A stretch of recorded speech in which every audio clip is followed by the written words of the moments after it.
বছর রয়েছি প্রবাসে, 3 লাখ টাকা আলো সুন্দর নাই বলো? আমার কি মন চায় না পরিবার দেখতে? কি বলো বাবা, সব কিছু আছে, টাকা পয়সা সবই আছে, কিন্তু একটা জিনিস লাগে বাবা, এটা কি জানো? একটা পরিবার।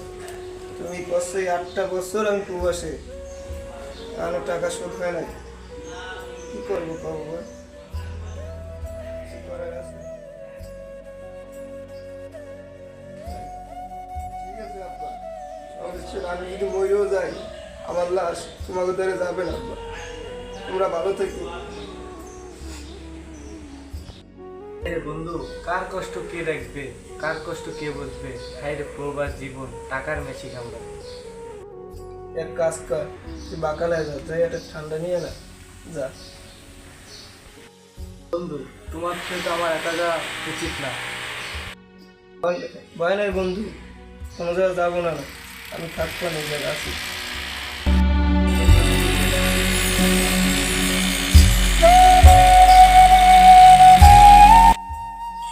আর কোনোদিন তোমাদের সাথে দেখা হবে না, আর কোনোদিন চাকবে না যে একটু মায়ের বাবাকে দেখি। আমার আর কোনো দুঃখ নাই, আমার জীবন তোমার আসার কথা, তোমার বাংলাদেশে যাওয়ার কথা বলছি।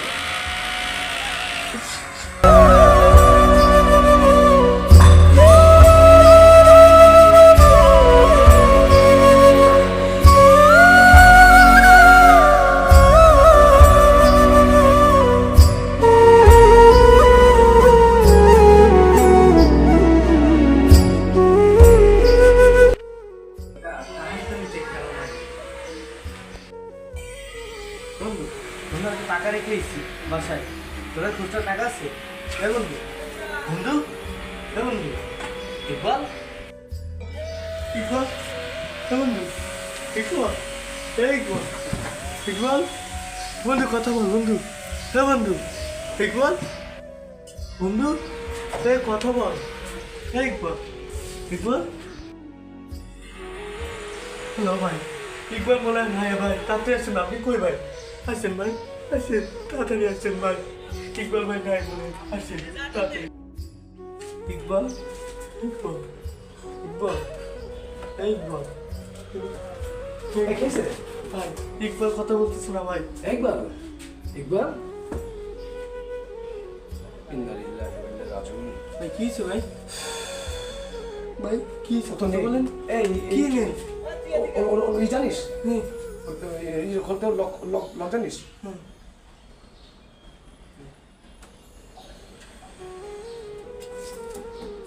ইয়ে করতে তুই একটু ই কর, একটু রুমে যা, দেখ তো ইয়ে আছে কিনা, ওর উপর নাম্বার টাম্বার আছে কিনা, দেখ তো, একটা ডায়েরি আছে, দেখ তো এখানে।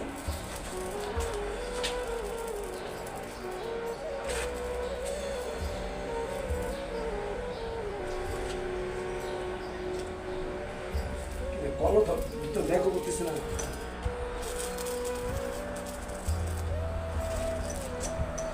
Shit. হ্যালো, হ্যালো, হ্যাঁ, আপনি কি ইকবালের আব্বা বলতেছেন? হুম, জি। আচ্ছা শোনেন, আচ্ছা ইকবালের সাথে আপনার কিছু হয়েছে না তো, গতকালকে? না কিছু হয় নাই তো। দেখেন, আচ্ছা আপনি কি প্রস্তুত? আমি একটা কথা বলবো, আপনি কি আমার কথা শুনতে পারবেন? হ্যাঁ পারে, বলেন কি এমন কথা? দেখেন, ইকবালের সাথে আপনার কিছু তো মনে হয় একটা হয়েছে। না, ও বাসায় যে আসতে বলছিল, তাই বললাম কয়টা দিন পরে, তাই বলছিল। শোনেন একটা কথা বলি, আপনি মিথ্যা তো বললেন না। আজকে সকালেও সে আপনার টাকা পাঠাইছে, গতকালকেও আপনার সাথে তার কাটাকাটি হয়েছে।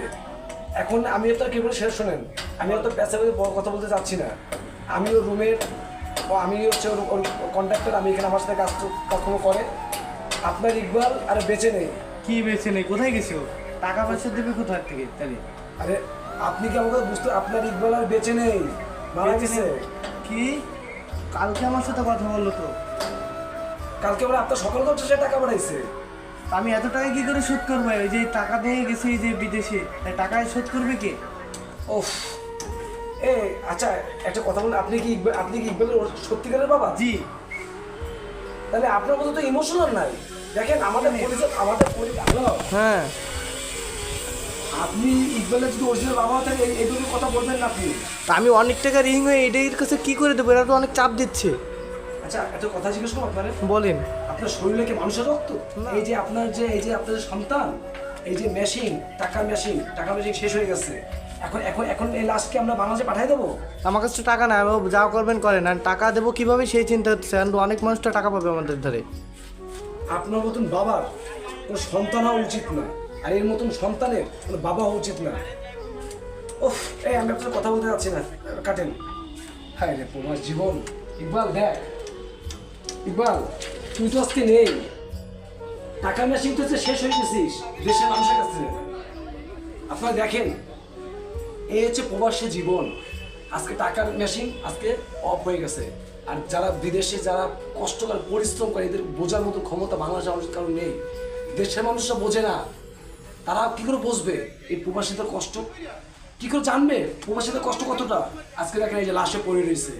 হ্যাঁ এর জীবন শেষ, আর প্রবাসী জীবন ওর জীবনে আর থাকবে না।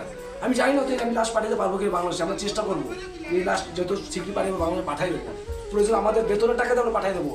আমরা প্রবাসী, আমরা জানি তার কষ্ট, হয়তো সে বাইচে থাকতে তার প্রবাসী জীবন তাদের দেশের মানুষ দেখতে পায় নাই, মৃত্যুর পরে অন্তত তার দেশের মাটিতে তার মাটি হোক, এটাই আমরা চাই। আপনারা সবাইকে বলি, যাদের দেশে যাদের আত্মীয় স্বজন, যাদের ছেলে মেয়ে যারা প্রবাসী থাকে, দয়া করে একটা কথা মনে রাখবেন, টাকা পয়সা জীবন সব কিছু না। খোঁজ নিয়ে দেখেন, যারা বেতন পাঠায় তার পরে চা খাওয়ার টাকা থাকে না। আপনারা আবদার করেন এটা সেটা অমুক তমুক, অথচ একবার চিন্তা করে না সে প্রবাসে কত কষ্ট করে, কতটা যন্ত্রণায় থাকে। সব ভালো থাকবেন, আপনার কিছু বলার নেই। আপনারা যারা দেখবেন দয়া করে কমেন্ট করবেন, আল্লাহ হাফেজ।